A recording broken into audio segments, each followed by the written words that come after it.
Friends, இப்போ நம்ம வந்து மாவலி தான் செய்ய போகிறோம். அது எப்படி செய்யலாம்னு வாங்க பார்க்கலாம். ஃப்ரெண்ட்ஸ், இதுதான் நம்ம அரைக்க போகிற கறி. வாங்க காட்டுறேன். இங்கே பாருங்க, இதுதான்.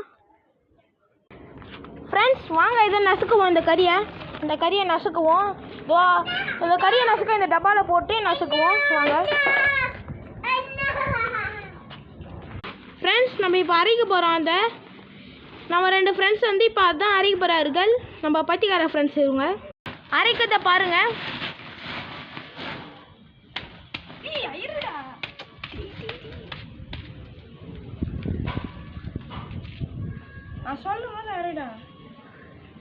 அப்போதான் கரெக்டான பதத்துக்கு வரும் ஃப்ரெண்ட்ஸ். இதுதான் 2 மாவலிக்கு தேவையான கறி. இப்போ இவங்க தான் எல்லாத்தையும் அரைக்க போகிறாங்க.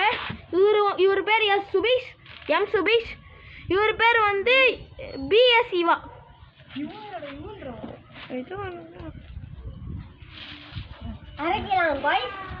அரைக்க ஸ்டார்ட் பண்ண போறாங்க. பாருங்க அந்த காட்சியை பாருங்க.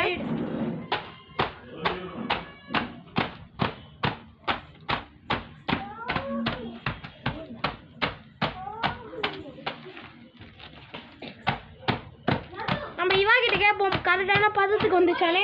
இவா கரெக்டான பதத்துக்கு வந்துச்சா? இன்னும் அரை ஹவர் அரைக்கணுமா ஃப்ரெண்ட்ஸ்?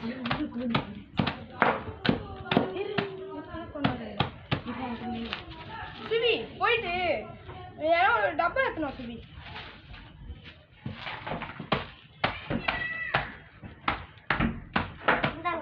இந்த டப்பா வேணாம். சுபி நல்ல டப்பா எடுத்துனாங்க. சுபி நம்ம ஃப்ரெண்ட்ஸ் வந்து இப்போ எல்லாத்தையும் நல்லா அரைச்சிட்டாங்க. இன்னும் பத்தாதுன்னு இன்னும் நல்லா பதத்துக்கு வரணும். கையில் எடுத்து காட்டுங்க. பாருங்க ஃப்ரெண்ட்ஸ், மாவலி செய்ய போகிற கறி இன்னும் கொஞ்சம் அரைக்கணும்னு நினைக்கிறேன். ஏன்னா அங்கங்கே திட்டுக்கிட்டா இருக்குது. ஓகே, பார்ட் 2 வேணும்னா லைக் பண்ணுங்கள், ஷேர் பண்ணுங்கள், சப்ஸ்கிரைப் பண்ணுங்கள்.